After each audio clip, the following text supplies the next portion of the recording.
বাগেরহাট জেলার খান জাহান আলী মাজার ও মসজিদ বাংলাদেশের ইতিহাস ও ইসলামী স্থাপত্যের এক অমূল্য রত্ন। 1500 শতাব্দীতে নির্মিত এই মসজিদ এবং মাজার আজও ঐতিহ্য ও সংস্কৃতির অনন্য প্রতীক হয়ে দাঁড়িয়ে আছে। এটি শুধুমাত্র একটি ধর্মীয় স্থান নয়, বরং আমাদের জাতীয় ইতিহাসের একটি গুরুত্বপূর্ণ অংশ।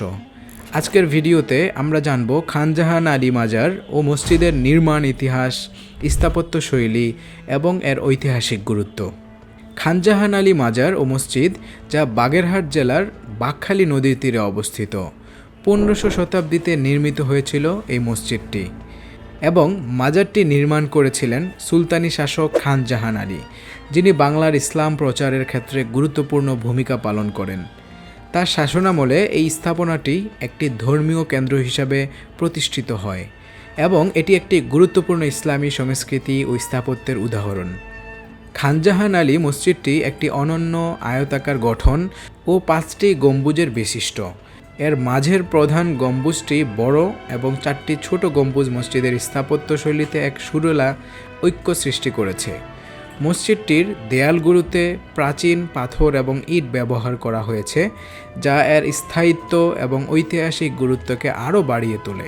মসজিদের নকশা খুবই গম্ভীর এবং সুলতানি স্থাপত্যের এক নিদর্শন। মসজিদের দেয়ালগুলোতে জ্যামিতিক নকশা এবং তামার অলঙ্করণের কাজ রয়েছে, যা স্থানীয় কারিগরদের দক্ষতার প্রমাণ বহন করে। মসজিদটির 3টি প্রবেশপথ এবং একাধিক মেহরাব রয়েছে, যা ইসলামিক স্থাপত্যের চমৎকার উদাহরণ।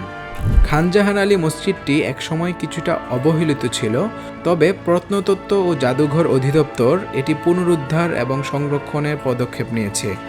এই মসজিদ ও মাজার এখন বাগেরহাটের অন্যতম প্রধান পর্যটন কেন্দ্র হিসেবে পরিচিত, যেখানে প্রতিদিনই হাজারো দর্শনার্থী আসেন ইতিহাস ও স্থাপত্য শিল্পের এক অনন্য সাক্ষী দেখতে।